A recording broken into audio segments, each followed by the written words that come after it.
Welcome back to the Controvert podcast, where we talk about growth motivation, modern dating, and crazy stories. Today, we got a special guest named... Go ahead and introduce yourself, man. Hey guys, my name is Axel Ax, and I'm a filmmaker originally from Cuba, and I'm here to see if we can pop this podcast up. Get some good stories. Hell yeah. So I think you talked about how you came from a third world country, right? So today we're going to be actually talking about growth motivation. We do have 3 different sections, but today we want to talk about growth motivation, how you come from a different country, a third world country, right? And you could still be successful like Axel Arzola. So go ahead. I mean, do you want to give like a brief introduction about like how you came about like your, I mean, you do a lot, right? You do like your film producer and director and also writer, right? Artist. Like a entrepreneur. Yeah, for sure. Yeah, for sure. I think coming to America, you know, and I think I would love to even shift it even more and to think about people who are already in America and how they can like change whatever they're doing and whatever they are, and like how to go after the dream and the things that they want to do. Because like in my case, I came from another country, so it's like a big jump. But most people, I think, they get stuck because they were born in America, and now they're trying to figure out like, how do I do better? How do I move from like Idaho and move to New York, or like how do I go after the thing that I want to do? And I think for me, like the biggest thing is like to not be afraid to like just jump and go into something that you don't even know if it's gonna work out or not, but just like fuck it, just like go and decide. I think if you decide, hey, I can do something, I could either like do a little job and just grow old and die, or I can decide I'm going to matter. I'm going to do something that is so freaking hard that people are going to respect me for that, and even more than people, that I'm going to respect myself for that. So like in my case, like I'm coming from Cuba. To me, just coming to America is like huge. Like there's so many hundreds, thousands of Cubans that come to America, and dude, just to have like, so you can get perspective. Like we didn't even had like food. We didn't have shoes. Like my socks had big ass holes in them. Like I had to wash my socks whenever I came back from school because I only had like 2 pairs of socks. So I had to wash them by hand in a sink and then put them behind the fridge so they will dry out so I could use them the next day. So just coming to America, and like once you have everything, I think that's why it's so hard for some people to break through and do something amazing with their lives, even if they're in America, because the base level is already covered. Like most people already have like good food, and they have shoes, and they have clothes. Yeah. So let me ask though, like, so yeah. I guess what you're saying is that if you grew up in America, it might be a little bit harder, right? Because you possibly have it so good, and then, or probably not like so good, but you have like the base level of like happiness already. Standard of living is already covered. Like us in America, we grew up in America. We never had to do any of that shit, right? Like just washing stuff like that. But I'm sure, and I always sympathize with people like that because I read things like this. So I would say that if you come from a different country, you go through all these struggles. You never know how it is to win unless you know how it is to lose a lot, right? So do you believe in that model? Yes. The only thing missing there is, unless you change your desires and what you're expecting of yourself, you might just go by years and years and years just thinking that you're just doing okay. I think self-improvement can only take you so far. At some point, you need to have some type of experience in your life that kind of breaks what you believe is possible. So for me, even I had like stages in my life. So coming from Cuba to America, that was huge. But then I remember I was in America and I was looking to live as cheap as possible because of the culture that I was coming from, and just like being so poor, I was trying to find a way to buy everything from Goodwill, go to Walmart and buy like the cheapest food, and like find ways to make everything last longer, and like the cheapest apartment that I could find. And it wasn't until I had this experience where I remember I got hired to go shoot a commercial for this big private yacht company. So, you know, they have the big cruises where you have like 5,000 people that go on a cruise, and that's about $500. There's another level to that where this company had this private boat where only about 80, 85 guests could come on the boat. and it's this one massive yacht, right? So the staff knew every guest's names and what they like to drink and to eat. So you would That's crazy. You would come in, like I remember I came in and I was filming, and like I go and I'm seeing like behind the scenes how they're getting ready for dinner, right? So like they had the whole staff ready, and like the guy in charge was like, okay, today for dinner we're gonna have, this is the list of people that is gonna be joining us. So like he started listing out names, and then the guy who was in charge of the drinks would say, oh yes, they like this red wine and this white wine. And then the chef said, oh, and for them, we're going to make this meal and this other like course. Did you have to know all that too? I didn't have to know anything. I was just like a worker? I was filming. No, I was just filming. Okay. Filmers don't have to know that. Yeah, I didn't have to know that. So I was just there for like the week, and we were going to go all over the Caribbean. Yeah. Going into that experience showed me what real money is, and a glimpse of that. And I was like, I need to have this in my life. Like, I'm not going to be content with just like getting by, with just surviving. I'm sure though, like everyone knows like what real money is, right? They see like all these Andrew Tate videos. They're like, oh, all these bodies. But I mean? Like a video is one thing, because there's part of your brain that you're still thinking, they're faking it. But for me, I don't think that. I mean, I'm sure a lot of other people do also believe that they're not faking it either. But I think the question I have for you is like, how does one person get to that level? Like, how do they get connected? Because you're pretty well connected. So what do you have to say like as advice? Because let's just assume that we all believe this. Okay, we all believe this stuff is real money. So what do you have to say? Like, what advice do you have to say to these young folks? Like, how to get connected and all that stuff. So for me, the advice that I would give to any young man that wants to level up on their networking is take 6 months and learn how to do 1 or 2 skills really well. Yep. So get good at that first, because dude, there's nothing worse than meeting someone important and you trying to leech off of them and trying to get connected to them, and you have no value to give. So like I experienced this like all the time. So I produce for a show that is very famous with Tom Bilyeu called Impact Theory, like a massive podcast, like almost 4 million followers. And whenever we go to events, there is like a multitude of people that come, and then they want his time and his attention. And I can see how in 3 seconds, you can tell whether a person has put in the work and they have something going on for them and they have something of value that is this biological, psychological thing that pulls you to want to get to know them and do something later. And also you see that they're not as desperate. When the person doesn't have like a real like base of performance, of skill, of like actually knowing what they want to do, they're all over the place. Like they're asking you 3 different questions. They want you to help them with 3 different projects that are unrelated. So if you are a young guy, like 18 to 25, like whatever age you're in, and you want to get connected to these people so you can get to money and success, don't worry so much about connecting. First, do the skills. So pick a lane, pick 1 or 2 skills that you're going to get really good at. And then what you can do is find those people that you want to get connected to. And this is like where the real magic happens. Those people work with people in their team that have more availability than the top dog. So like the top person cannot give you attention if you're from the outer circle and you're just coming inbound, sending a message, trying to get their attention. Like they can't.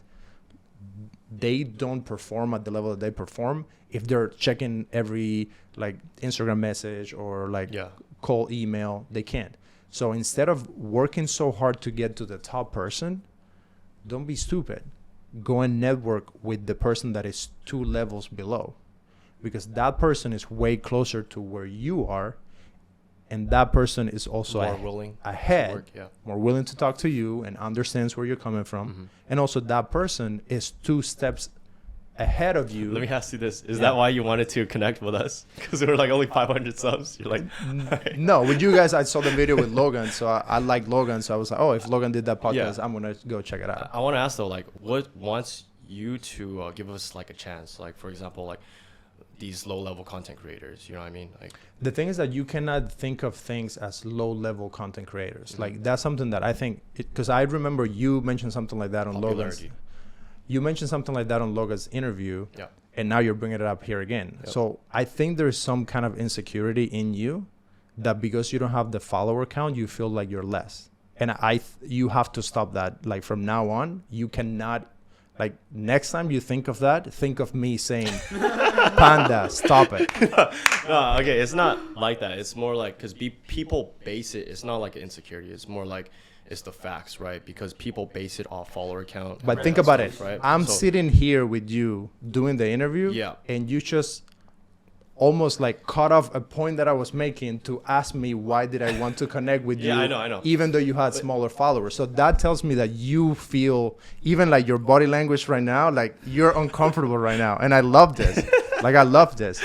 Because it does takes, I feel the same way that you feel. Yeah. I also feel that like when I'm reaching out to someone that has like 1 million followers and I try to get them on my show, I do feel that. Mm-hmm. But because I have worked on the other side of things, I understand that people don't think about it like that. And this is why. The person that is on a mission to fucking be the best, they will do everything that is necessary to get there. So for example, for me, I'm coming here. I'm going to have a great conversation with you. Yep. What if in 2 years you blow up this podcast and now we are connected? Because I was like, so for me, I saw a clip. Logan is on your show. I trust Logan. So this is something that it's a little bit advanced, but we can get on this point for a second. You're doing branding by association. So in this case, you have Logan on the show. I had Logan on my show. I know Logan. I know he's legit. So I'm outsourcing the due diligence to him by saying if Logan went on that podcast, that means he looked into it. So he knows that these kids are legit, or at least they're worth his time. Then I go listen to the content and I see you guys have good questions. You have good chemistry. Like you got something going on. So I'm like, did you watch the full thing, by the way? Not the full thing. Like I got through like sad, dude. It's like almost 2 hours. Like it's long. Yeah, Logan was talking a lot during that podcast, man. Yeah. We were just listening. But I think you bring up a really good point, and also it's amazing that just like you're not like super crazy like famous, right? Obviously you can say that, but like you're able to connect with someone like this. Here, I'll show you right now. So let's just play this video real quick. It's this guy's name is Candy Ken.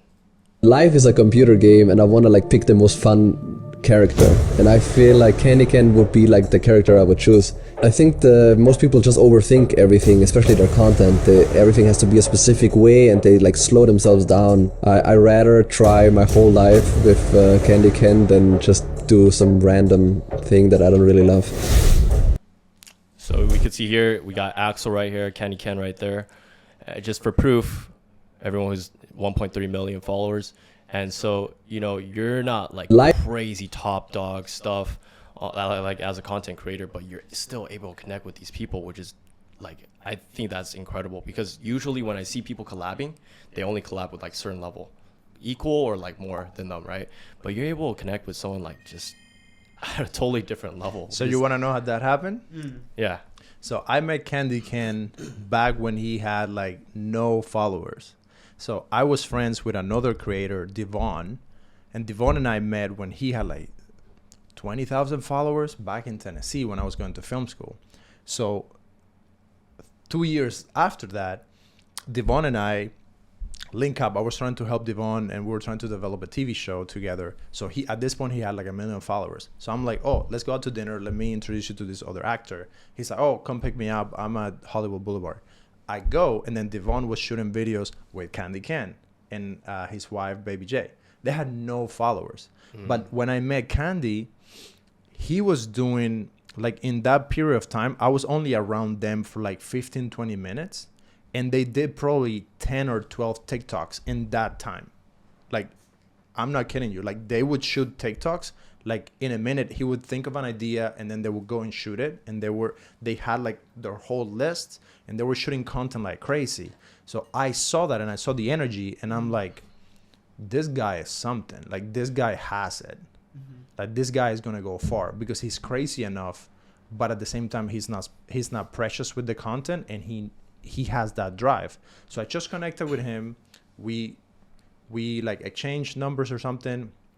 And we sort of stayed in touch. The thing is that once you've identified those people and you actually try to do a genuine connection with them, that is what will actually give you in the future the access to those people, because they actually know you and they know you're not trying to use them. Like, Yeah. So I would say if you're trying to network, going back to the point before, the reason I had Candy Can on my show is because Candy Can and I go way back and we know each other from before. So I came out and shot a music video for him, and we shot projects together, and he came to my house and we edited videos together, and like, it's a relationship. Before he blew up, right? Before he blew up, and as he was blowing up, like, he has like 60 million followers on TikTok. Like, That's crazy. Yeah, and he has like 1 million followers on YouTube. Like, but they are actual professionals. Like, you see him wearing the pink and all the crazy shit. That guy is a shark. Like, he wakes up, he makes the content. Like, it's everything with a process. Everything is well thought out and well distributed, and he's disciplined. He has to do his makeup when he wakes up too, like the candy makeup. Yeah, he does that like after he goes and hits the weights. Oh yeah. So That's workout first, bro. and then makeup. Okay, well, Dalen, you had a question about this, right? Yeah, I was wondering, people like this, like Candy Cane, Candy can. Candy Can, my bad. Do you feel like people in today's generation, do you believe living in the present and moment is more emphasized than like delayed gratification? Well, for sure. Everyone thinks that people are going to blow up super quick and they're going to get famous super quick. Mm-hmm. So I've been doing videos for a long, long time, and my channels still haven't blown up. But I know what the path is because I have been around people like Candy Can, and I know that all it takes is like a lot of time. And you have to find like what's the thing that you like to do and like the thing that is unique about yourself, and then be willing to like do a bunch of that and see where it goes. Like with you guys, like you need to do a shit ton more episodes before it actually blows up. Oh, for sure. So there's some stats that 90% of podcasts only make it to episode 3. Oh, I think I saw something like this too. remember? Yeah, and then it gets like it gets crazier as it goes higher. Yeah, and then out of that 10% that makes it past episode 3, only 90% makes it past episode 21. So like we're already past episode 21. So you guys are already out of all the podcasts that have been created in the world That started. that We're got still consistent. that We're started. still Yeah, going. you're in that top 1%. So now when you think about that, you only need to compete with about 25,000 people instead of millions of people. So millions of podcasts have been created. Only a small percentage makes it past that episode mark. So the fact that you guys have done more than 21 episodes makes you have an actual shot. Now I just need to convince you that you're not a small-time creator and that you're going to make it big. This is critical, man, because like on our podcast, we have growth motivation. We're doing growth motivation right now. And our guest is motivating us, that's crazy, man. That's crazy. So what's your episode that has done the best? I would say the one with Logan. Yeah, because when we connect with like obviously like more famous like content creators, then that really pops off a lot better. But also things where we do like analysis with Andrew Tate, those pop off as well too. But it's not like we're 100% with like Andrew Tate videos. There's a lot of videos that we do that challenges Andrew Tate, right? So what points do you guys have that you challenge them? For example, like just how if a man has status, right? This is just like one example I'm thinking of. If a man has status, he thinks that he has more authority over the woman, and that's what probably I would say that we would not disagree with. But I want to get more into like about you. So let's just see this real quick. Wow. Yeah. So over here, just a little bit more social proofing. So Graham, I was just watching a video with him, like doing another podcast just yesterday, and I think it's amazing that you're able to get connected with people like this and Candy Can. With Graham, was it like the similar situation? No, Graham is completely different. So Graham came to interview Tom Bilyeu. So this picture is on the set of Impact Theory, and that's the show that I'm a producer for. So Graham came to interview Tom, and we had a little bit of like email communication. And then on set after the interview, I told him, you know, I watch your videos like for a very long time. You inspired me to do a lot of YouTube content. I actually bought his YouTube course like 4 or 5 years ago. And the course is really good. I've watched it like 3 times. And like we were just talking about the course, and I was telling him, yeah, I did this for like this video, and then it blew up this way, and like we were just had a good chatter. And then at the end, I just got the picture with him. But it's not like Graham and I are friends. It's not like we were like, and that's the other thing I guess you have to be careful with social media is, yeah, we worked together on a project. He'll probably remember my name, but he's not my best buddy. Like I can't just call Graham and be like, yo, what's like up? Associate, right? Like work friend or something like that. Yeah, it's like we worked on a project together, and like if I run into him again at another event or anything like that, and I'm sure we're probably gonna do other stuff together, but it's not like on social media. Like people do podcasts together, but like for example, we're doing this podcast right now. This doesn't mean that you guys and I were like close friends or we're gonna hang out all the time. No. It could lead to that, and I guess that's the beauty of people start thinking like that. Like the younger generations, they think you guys shoot a video together, like, oh, they're buddy, like super close or whatever. Yeah. No, and some other people that you will do a video with, and maybe it's the opposite, where you think, for example, with Candy Can, you probably think that I just some way somehow just got in touch with him, and then I did a video, and then that's it. But in that case, Candy Can and I were actually friendly. Like he has come to my house, like I know his wife, like his baby, like all of that is coming out of a long-term relationship and friendship with that person, which is really cool. And I know you guys are going to start developing those things too. And that is something that for the audience that is trying to level up, and the young guys that are trying to get connected to other people, try to make the relationship as real as possible. People will make the mistake of trying to get something from the person. Like I want to get close to this person so I can get this, or I can get that, or I can to that other person. Dude, you're gonna like people like a secret agenda, like you're on and it's like we're not fucking stupid. Like we know how to read people. Every successful person that you come across with, they have had negotiations with people. They know how to read like body language. They know how to read your communication. They understand whether you're full of shit or not, because we do we have to do all of that. So the moment you're trying to snake someone, and like I've seen it, like it's beautiful when like when they're full of shit, it's so beautiful. Yeah, I've seen that too, man. Because you can read through it, and the beautiful part is when you have like when you're in the middle, and then you're next to a person that is higher level than you, and then you're in the middle, and then you see people lower than you. Then you can actually be in the middle and see the game. What's up with everything? Yeah.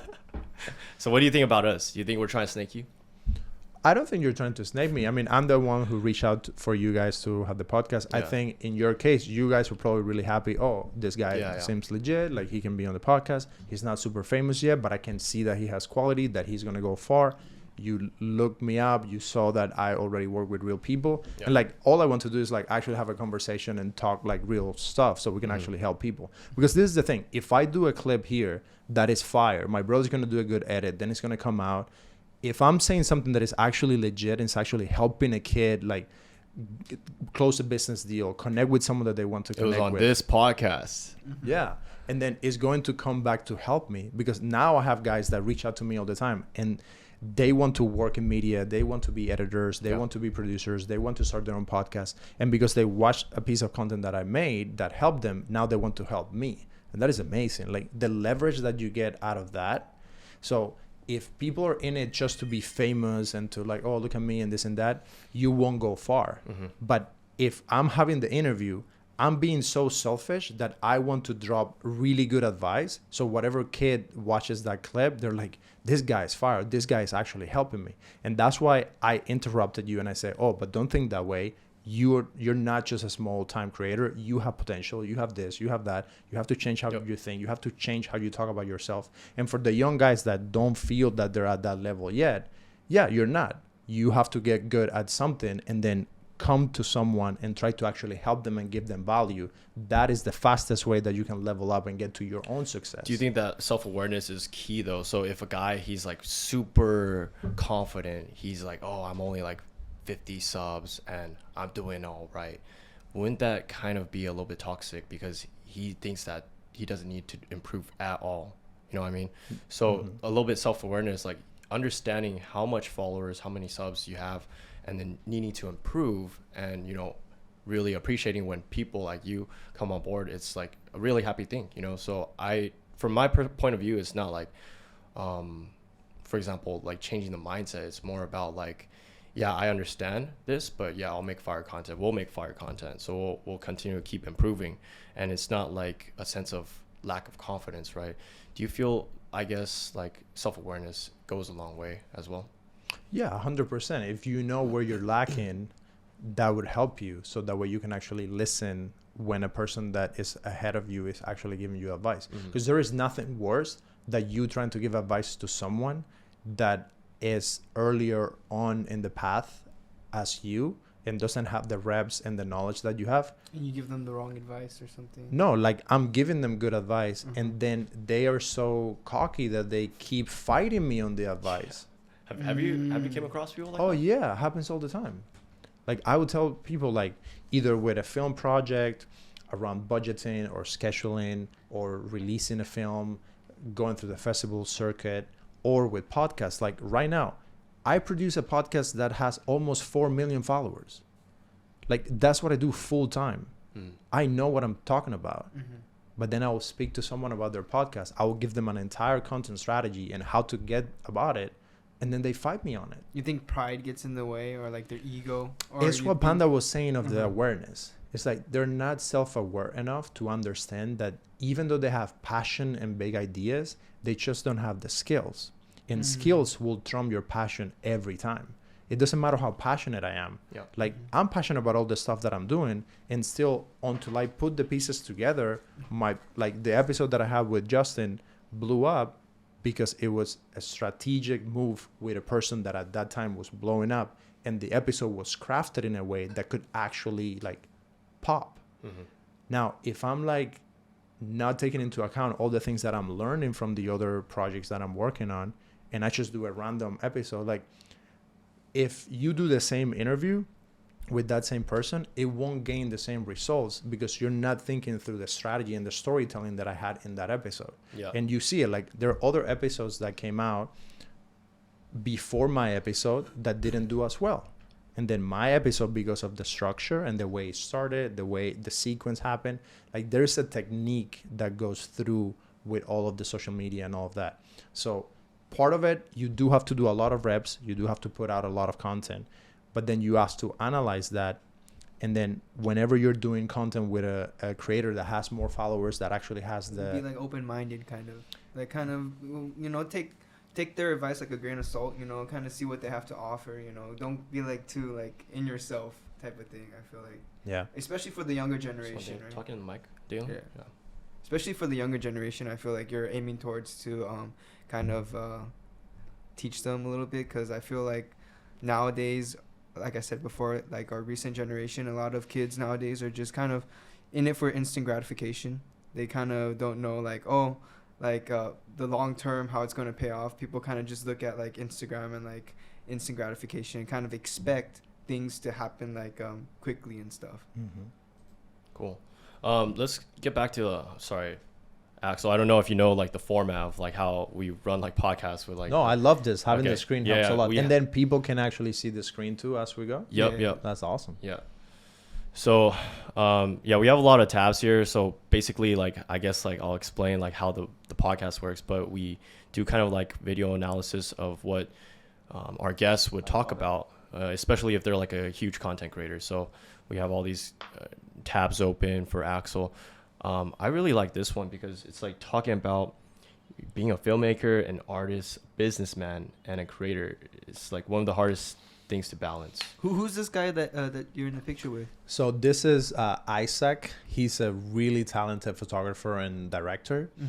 And this podcast was really special because Isaac and I didn't know each other before the episode, but because we had similar path, like when you are as a filmmaker and you also have your own production company and you have to get projects off the ground, you have this half of your mind and your heart wants to make beautiful images and just shoot cool projects and do cool stories. But the other half is like, you need money. Like, you need to make money. Yeah. Whatever. So you need to do projects for clients. You need to go and shoot events, and you need to shoot random shit to make money so you can buy the cameras and the stuff that you need. So it was a good episode of just talking about the behind the scenes of that, what it does to your brain, and when you're trying to create things and also keep at it in a way that keeps your business flowing. It was a very interesting conversation. Also, he has a lot of experience working with high level celebrities, and we got into that idea of how much of it is a character that those people build and show off, and how much of their personality is actually their unique, like how they are. So celebrity culture in America is very entertaining, very interesting. Everyone wants to know what the celebrities are doing, and they are all fighting for attention of the same group of people. So, you know, every celebrity is trying to outdo the next one, and they want to have a weirder outfit, and they want to do crazy stuff so people talk about them. So we see through all of that. We work with those people, and we have to like manage their crazy sides and like the crazy stuff that they want to do, and at the same time understanding that if you are trying to get attention, you will need to create some sort of brand, and you need to have a uniqueness to it so people pay attention. Yeah. So, And did you have something to ask about? Yeah. I did want to ask though, you know, you're doing a lot here, but first I do want to say something. We have, we didn't introduce him, CJ in the background. This is Axel's brother. He's like photographer, so he's taking some pictures. He's just chilling right now. I think. Yeah. Did you take enough pictures for now? Yeah. Gotta take a rest. And CJ is a killer director to producer, editor. Like he's like my better half. He's amazing. Like that intro that you play with Candy Cane, he made that. So okay. So you're like the one that speaks a lot, and then you're also like a filmer, or? Yeah, I'm also a director. So the way we learned how to do all of this was like a team by doing everything. Different skills, right? We have the same skills. It's Oh, even better. Yeah, okay. we have the same skills. Why doesn't he come on to talk too? Well, yes, because he just came to from Cuba a year ago. Right. So he's still getting better with his English, but he has a show in Spanish. So our whole plan is I'm going to dominate the English world. He's going to dominate the Spanish world. And then the two brothers are going to like get the whole world to pay attention. It's also a little bit of luck though, like just being born with a family where you have a brother, and then you guys have like kind of like the same skill sets and the same ambition. Well, you could say that it's luck, but at the same time, it's not. So, like, I was very intentional to share. When I was a teenager and I was learning about cameras and filming and directing, I really wanted him to learn all of that. So he started off as an athlete, like playing baseball. And then he went to the army. And then when he came back, like, he really got more into the whole side of, like, filming and production and all of that. So in a way, it's luck that CJ also likes the same things, but he put in the work to learn all that stuff. Like, because we were separated for about 10 years, where I was here in America and he was back in Cuba. So we had some time together where I was able to teach him a few things and like get him started. But then he took on his own journey of learning how to be good at it. And now we're together working on projects. By luck, I kind of meant like because I have two brothers as well. They're both older than me, and then we all have different ambitions. So would it be kind of luck that you guys had the same interests, right? Well, it's not luck. So I made sure that I nudge him a little bit to be like, this is really cool. No, but if I do that with my brothers, they'd be like pissed off. They'd be like, I don't want to do that. Right? Yeah, because I'm the younger one too. So Are you the older one? I'm the oldest. So what do your brother do? What does your brother do? Well, my oldest brother is in real estate. So why aren't you in real estate? He kind of pushes me to be in real estate. Then get on real estate. That's the thing. Like, I mean, my passion is still with content creation, right? Content creation with real estate emphasis. I was thinking that, but you know, it's not really what I want to go with. I like our topics: growth, motivation, modern dating, and crazy What stories. does your other brother do? He's just an engineer, and like now he's a family guy, so it's just engineer. So I'm also an engineer, but you can't really collab as engineers, right? What do you mean? Are you crazy? Like, yes, you can. So so you guys are 3 brothers. Yeah. And you both live here in America. We all live here in America, yeah. In the same state? Yeah, we're all in the same city? Yeah, Los Angeles area, yeah. Right? That is amazing. That's what I'm thinking. You guys need to build like the next silo or something. Exactly. Are you like, what type of engineer are you guys? I'm a mechanical. My middle brother's kind of like a civil engineer. Okay, so you guys need to build shit. Dude, that's what I'm thinking, man. Call up your brother after this. You guys gotta build a real estate empire. But also, dude, like it's a little bit hard because like sometimes it's all about someone else's their ability to work, right? You can't really keep pushing someone to be a better person if they don't want to be, if they're too lazy and they don't want to improve. So sometimes I see other siblings. Like you guys are kind of like the power siblings, right? Like also Andrew and Tristan Tate, they support each other so much, right? You guys are kind of like that. I would see that you guys kind of resemble that. Mm-hmm. So I think sometimes luck is involved, like getting connected with people. But for example, if you didn't have luck, right? How would you kind of advise or give like advice to someone that didn't have like this luck that you grew up with your brother? Say for example, your brother didn't exist. What would you do? Well, if my brother didn't exist, I will try to find other people that could be like my brothers, because the advantages that you have with that is there's no way. For example, like right now, let's say you're trying to compete with me in this podcast world, right? Mm-hmm. Like just as an example. Yeah. You're going to lose because it's just you against me and my brother. So we're going to win. Yeah. Like, so if you find, like, for example, with Dalen, if you guys find a way to make it to work as a brotherhood, you have way better chances than if you go at it alone. Yep. Now I have several people in my life that are in that close circle that I consider brothers, but there's still a little bit of separation between CJ and I, because like we used to like eat from the same plate. Like we used to wear like the same clothes. We would share everything. Like he was a little baby and I would like feed him like that. Like, wait, what's the age gap? Like 5 years, 6 years. Oh yeah, it's me and my oldest brother, 6 years. Yeah.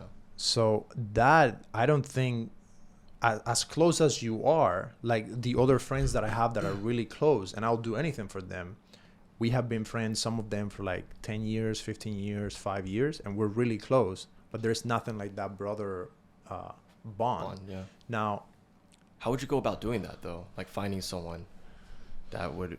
I think I would start, in your case, I would start with your brothers. So I would come up to your older brother and I would tell him, hey, listen, like I've been thinking about this. I've watched this video and this interview, and try to find one of the interviews and tell him like, I think you and I need to find a way to like be closer, and almost like apologize to him for not trying sooner to get close to him. Like if you as a younger brother, you come to your older brother and say, hey, I apologize that I haven't been closer to you and following your lead, and I really want us to work as a brotherhood. And you almost have to take your pride and your ego down and almost put whatever dream, and I know this is going to sound crazy, but put whatever dream you have on hold for a moment and come up to your brother and tell him whatever, because he's your older brother, whatever dream you want to build, I will dedicate myself for the next 6 months in my free time to help you with that dream. And I promise you, if you come to your brother and you sit down and you're having dinner and you have this heart-to-heart conversation with him, if he's half as smart as you are, he's going to be super impressed and he's going to think about it and he's going to find a way to get closer to you. Okay. Well, just having that, then you guys can decide like the direction that can come later. The way you're kind of painting it is then that the older brother, he's a smarter guy. Like then whatever he says, then the younger would have to follow. And so say for example like this, what if like the younger brother, he's like a prodigy, and then the older brother, he's not as smart, he's a drug addict, and then has all, I'm not saying my brother's like that, I'm not going to go into like my personal life, but just as an example, right? If younger brother is more competent than the older brother, and the older brother wants the younger brother, hey, just be my bitch, do this stuff, but it's not good long-term plan, then wouldn't that also be a path to failure then? Well, if your older brother is like that, then like we have a problem. But with this is assuming that your older brothers are good people. You guys are just not pulling the same like train. So if your older brother is like has drug problems or not competent at all, not driven, he doesn't, by the way. I just want to make that clear. So that is a very difficult situation to be in. Yeah. So for anyone listening, if that is the situation that they have with their brothers, and there's probably most people, they're gonna have some challenge like that. Yeah, because everyone has family problems. Yeah. Let's be real. If that is the truth, like that is very difficult. Like for example, with us, like our younger brother, he doesn't want to do the things that we want to do, and I'm still like on a mission to convince him and to find a way to get him here to America and to put him into our like team. You guys are 3 brothers too? Yeah, we're 3 too. Shit. Yeah. That's crazy, dude. Yeah. Wow. You ever watched the movie 4 Brothers? Mm-hmm. You did? The game really movie, right? Movie. It's a really good movie. It's good. It reminds me of us, right? It's just if we had one more brother, but yeah. Yeah. I still think with the things, I don't know all the details about your brothers, but everything that you're talking about, it seems like you guys could team up and do something really amazing. For sure. And you with media, like every brother is going to have their own specialty, but when you bring all of that together, dude, like it's killer. Yeah. It's just all a matter of coming together and really, resonating with each other. Like what you said, being chill with each other first, then really making your goals each other's goals. But getting back to this, I did have a question for this thing that we're talking about. So you are a filmmaker, artist, etc., businessman. Do you ever feel like that there's a lot that, how do you manage this? Do you get stressed? Because some people will be like, people who do all of these crazy plethora, like me and you, right? I don't know about Dalen, but just gonna be honest. So like I work engineering full-time job, and then I have this, and then I'm also getting into real estate, right?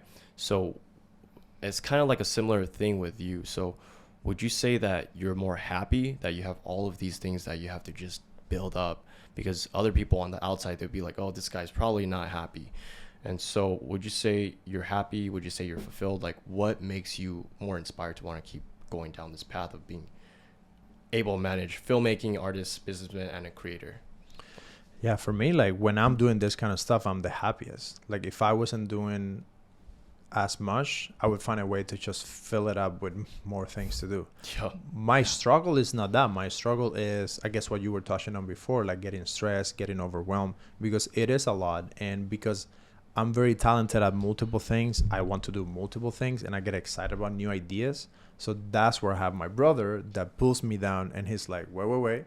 Like, you already committed to this, to this, to this, to this. You can't come up with something else. Like every now and then I get to the house and I'm like, I have a new idea. I have a new business, a new company that we can start. And he's like, yeah, here we go. So having people around you that can help you with the focus, and also finding systems to be able to execute, is what makes the difference between the amateurs and the pros. What do I mean by that? I've been working under people who created a company and sold it for $1 billion, and it took them 5 years to do that. So Tom and Lisa Bilyeu, they started Quest Nutrition, the protein bar company. Oh, Quest? Yes. So something that I have learned from them is that systems are the path to stability and scale. So you cannot do things without systems. And when I say systems, this is an example. With your podcast, what is your system to reach out to guests? Do you have like a spreadsheet with all the names, the contacts, the topic, who is their PR agent, their follow count, like and a marker that says, I reach out to them, they said that they're going to reschedule, they said no. Like if you create a system for that, then in 10 minutes you can go in and either hire someone that can come and replicate that for each guest, or you yourself, it only takes you 10 minutes to go through and add people. So creating that system then allows me to do that in a manner that it takes me way less time. So as long as I understand, hey, I have all of these goals, how can I structure them and create systems for each section? And then you use technology and like social media and things like that to expedite that. So for example, with the podcast right now, you guys have a good example. You're using OBS and you're switching between cameras and showing the screen. And by the time we're done with the podcast, you're going to have a cut from the program, right? Yep. So then thumbnail, headline, title, blah, blah, blah, and then you upload. Other people will shoot the podcast. Like when they think about it, you probably, your little engineer mind, engineer all of this so you could have it in a streamlined way. You're so right. right. Yeah. You're right. Yeah, you're right. Yeah. I think everything fucking calculated. Man. Yeah. It's crazy. Which is great. So you're using that to your advantage. So now the reality is, how long does it actually take you to create this content? Not that long. We're going to spend like a couple hours here talking. Then it's probably like an hour or two to get the episode out. Yep. But you're creating a system that allows you to create content at scale, and then you can leverage media. So this interview could have 200 views, or it could have 2,000 views, or it could have 2 million views.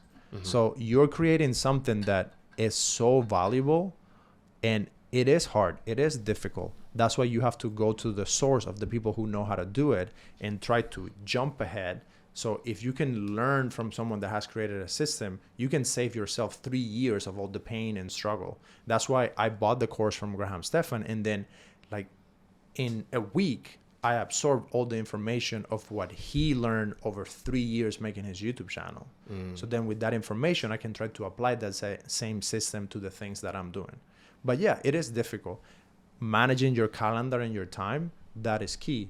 And that's a place where I still struggle because I want to do so many things. And then sometimes I schedule it and I'm not perfect. Like I'm tired, but I don't feel like it and I don't do it. But then I kick myself in the ass and I'm like, no, but you said you wanted to be this person. You promised yourself that you were going to make all this money, that you were going to make these movies, that you wanted 1 million followers on your YouTube channel. So you have to drive on a Sunday to see Panda and sit down and talk about this, so then I can have good information, give good content, clip that out, put it out, and have a connection with another person that is making content. So it all comes down to, who do you want to be? Like, who do you want to be? Honestly, like whenever I feel like I'm tired, I'm overwhelmed, or like, why am I doing all this? And why do I keep doing this? It's not getting anywhere. I know who I am. I know what I have in me. I know what I can accomplish. And all I need to do is just stay the course and keep doing it, because I'm the person that will be that will become that will achieve that. So start with your identity. If you can fix your identity, and just very simple, wake up one day early in the morning, get some coffee, don't check your phone, don't talk to anyone, just sit down with a little piece of paper and just dream about, who do I want to be? Yeah. I think that goes back to like, sometimes for me, I wake up, man, and then you work out too, right?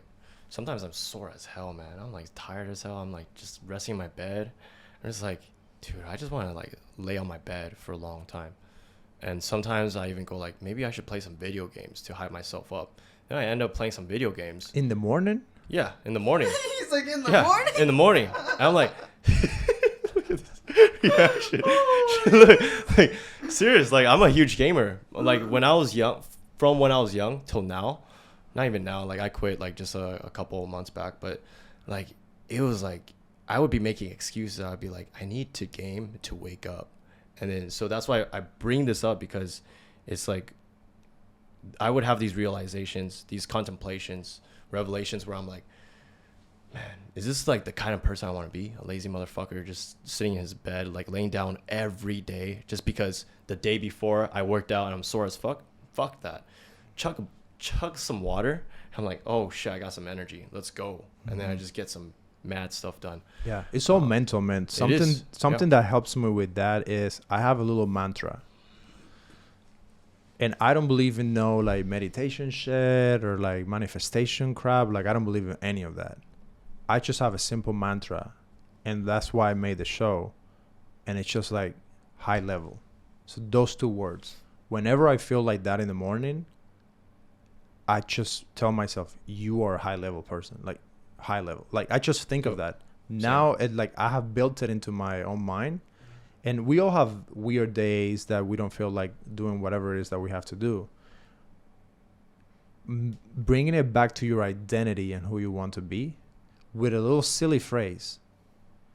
Connect that phrase to the badass motherfucker you want to be, and like make that as close as possible. And it will take time. But if you're able to do it, even if the first day it takes you like 30 minutes to get out of bed, and then 25 minutes, and then 20 minutes, like do that. The other thing is who is around you that you are going to commit to work out with or do something with, and then that person is going to force you just by you in the back of your head knowing that, oh, at 7 I have to be in the gym with this person. Like you have to get up and be there because like they're waiting for you. You also gotta trust that person, that person will lead you to success, right? So anyone who watches Controvert podcast, you know that Dalen's also on the path to success as well. So I mean, being honest, I push you to be a better person, right? Yeah. I push you to like get the fuck up, do the shit, come on the podcast, right? Yeah. Well, you gotta push. Role model. Yeah. Now you gotta push him. Yeah. Now you have to find a couple things that you can get like one up on him, and like embarrass him here in the podcast. I want that. I want that, bro. Because that way he's gonna get better. I appreciate that. It's man. coming. I mean, it's coming. Dude, like it means a lot, brother. Because you know, like just coming on this podcast and giving motivation, not to just everyone else, but also to us, it means so much. And you know, you see all these podcasts, right? They're giving all this growth motivation stuff to just the viewers, but you know, for you to just give it to us and the viewers, that's crazy, man. You know, because it all comes down to us. Like we're all people. Yeah. Like it doesn't matter how famous you see. Like I've been around a lot of famous people. They're just people too. Like in person, they don't look that fit. They don't look that strong or that big. They don't look that smart either. Like there's some magical thing that happens when you take a clip and add some little music and little effects and stuff like that. Like the editing makes people like amazing. He's laughing his ass off. Yeah, dude, all of that is fucking engineered. Like,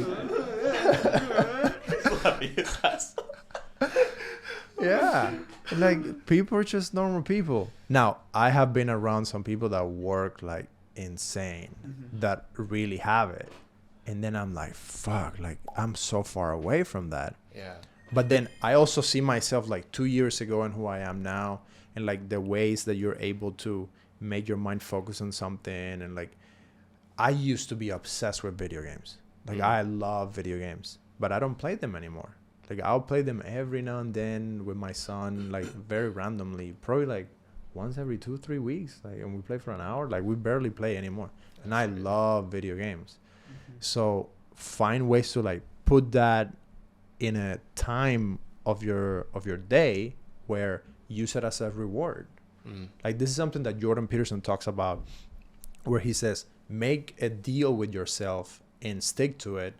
And for example, you love video games, say, okay, you can play video games for 2 hours if you put out 2 pieces of content on the channel.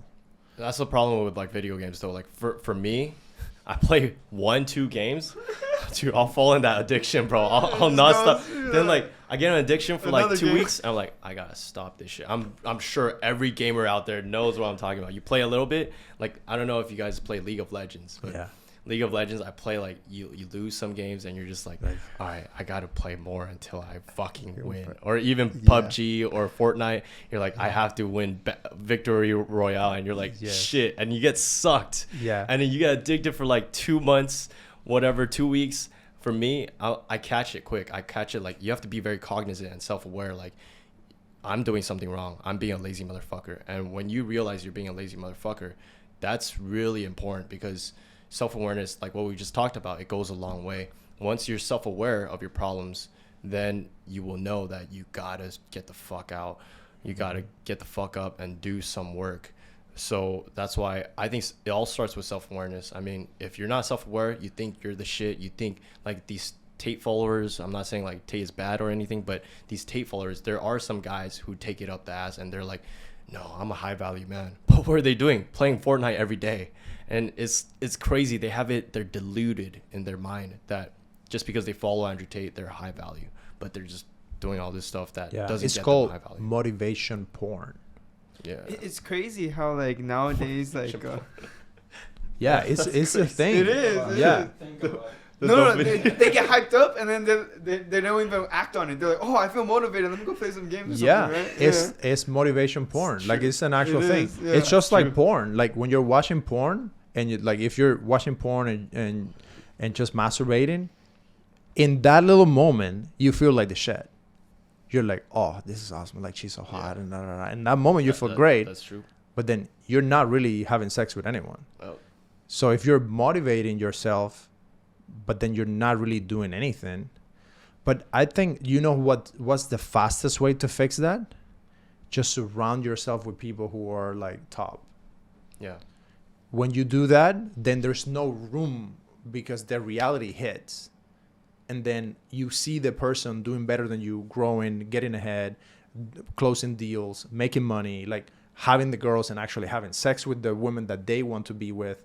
And then you're like, fuck, I want that. Yep. That's kind of like, I could relate to like what Andrew Tate says. Like you have to like kind of get a little angry on the inside, like kind of a little bit jealous of what other people have and what you don't have. And then you could get a spark going inside of you. Like, oh, okay. Wait. Like what you said earlier about when you went on that yacht and you're like, oh, I didn't know, like when you came from Cuba and then you're like, oh, I didn't know people have money could do this. Like I want to be on this level now. But before when you came, you're like, oh, I'm okay. Like save money and stuff. But then when you have a little taste of that, like they know everything you like and everything, you're like, oh damn, like this is the life, this is the good stuff, you're like, damn, imagine if it wasn't just the food, it was a woman too on the yacht that knew what you like. You're like, dude, that's what's up, that's where we're all trying to be at, right?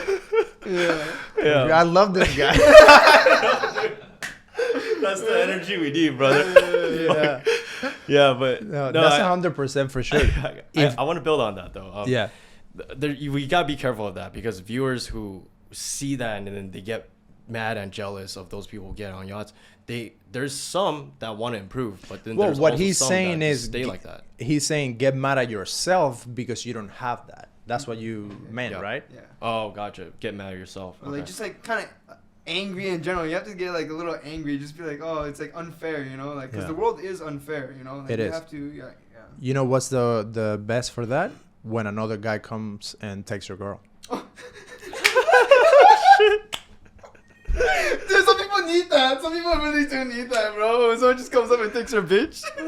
Never happened to me, but I mean, I understand. That's good motivation. That's good motivation. But you could also drive a guy insane that he just hates the fucking world and doesn't want to talk to anybody, right? Push him, like It goes both ways. It could go one way or the other. So I had a wife, I had to pay rent, I had to run my business. Even though I had all of that, I still joined a fraternity. I would still want my kid to go to college if it doesn't work out. So now you're contradicting yourself. We just had a whole discussion about how your kid is not going to go to college because he's going to go work with you on your business. No, that's the thing. So let me explain myself. Have the memories. Being a little bit too harsh, Axel. Yeah.